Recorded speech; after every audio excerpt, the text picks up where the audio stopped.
93 WIBC Mobile News. On the level, on the go. Moving it back a bit. With your Alexa Flash Briefing, I'm Kurt Darling. The first day of practice for the Indianapolis 500 has been pushed back by a day. It was supposed to start Tuesday, August 11th. Well, now it'll start that following Wednesday with rookie orientation. No specific reason given for the change. The ultimate hope of making coronavirus go away is a vaccine. Chris Davis reports on what may work in the time being. Indiana-based Eli Lilly is working on a treatment. Building a bridge to the introduction of a vaccine. The vaccines are coming along incredibly well. The bridge that the president is talking about in his Monday evening press conference is an antibody study that's being tried right now in nursing homes across the country that have recently had a case of coronavirus. The goal is to have 24 people enroll in this study and to see in a month from now if that antibody treatment helps ward off any serious form of the COVID-19 infection.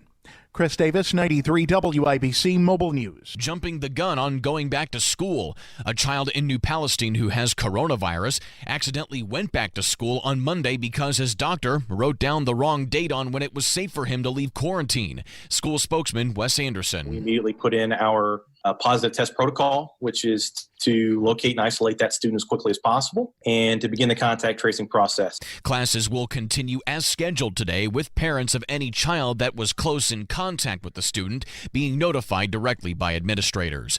Rural hospitals are hurting financially in Indiana. Yes, the coronavirus pandemic is to blame. Throughout this pandemic, what we saw was as revenue fell, costs rose. Indiana Hospital Association President Brian Tabor talking to Inside Indiana Business. He says it was an issue even before the pandemic started. Fewer people are going to the hospital for care. Emergency room visits and outpatient surgeries are down too. That means less money coming in. More people are being arrested for fraud as the state is still seeing higher unemployment. I'm Eric Berman. Indiana's weekly new unemployment claims jumped about 30% 3 times in 4 weeks at the end of June and beginning of July. The Department of Workforce Development says it suspects some of those claims are phony. There aren't any numbers available on how many claims have been denied. Eric Berman, 93 WIBC Mobile News. No fans in attendance this year at high school football games in Adams County. Health leaders and ADs in the county making that decision because of concerns over the pandemic. Parents of senior players will be allowed to attend. 2 in a row for the Indiana Pacers, and another good performance from T.J. Warren. Ball on the left edge. Warren has it, using a Turner screen.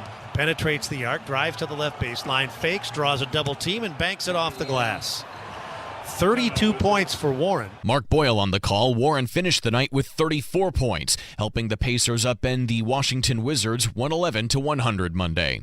WIBC's flash briefings are updated throughout the day, so you can always check for the latest local news. You can also rejoin us in the car at 93.1 FM to stay on top of the latest traffic alerts, weather, and news. I'm Kurt Darling, on the level, on the go, and on Twitter at 93 WIBC and WIBC.com.